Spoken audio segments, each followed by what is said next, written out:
The producers and distributors of Tech AV technical training programs welcome you to the second program in the Mechanical Fastener series, in which we're going to learn how to identify common sizes and thread types. By now, you're aware that fasteners are made in many different sizes. Something you may not have noticed is the fact that the threads on fasteners can, in fact, have some confusing differences.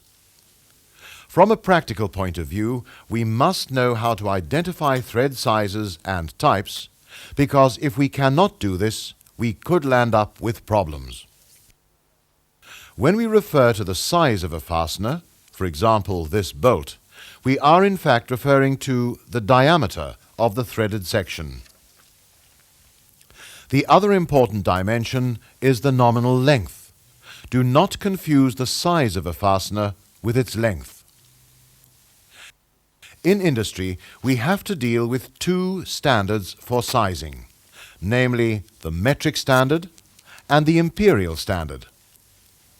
The most universal standard is metric, which, for engineering purposes, uses the millimeter as the basis of linear measuring. The imperial standard, used mostly in the United States and Britain, has the inch as the basis of engineering measurements. To compare an inch to a millimeter, let's look at a metric rule against an imperial rule. This is 1 millimeter, and this is 1 inch.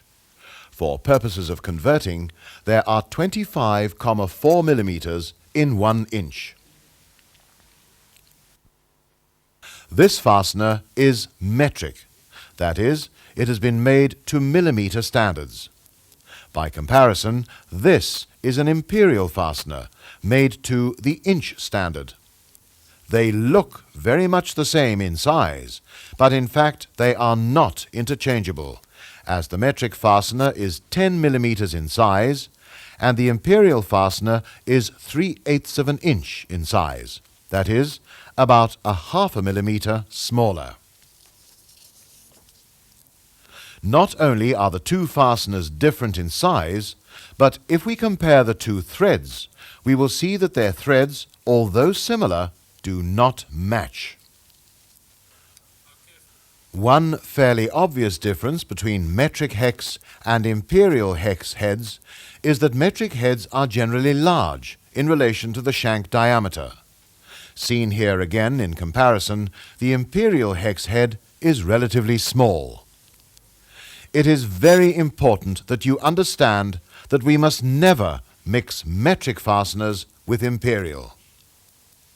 In industrial plants or factories, for example, most machinery will have a manufacturer's plate or a specification plate. Somewhere on that plate will be the country of manufacture. Machinery or equipment made in both Britain and the United States of America are made using imperial measuring standards.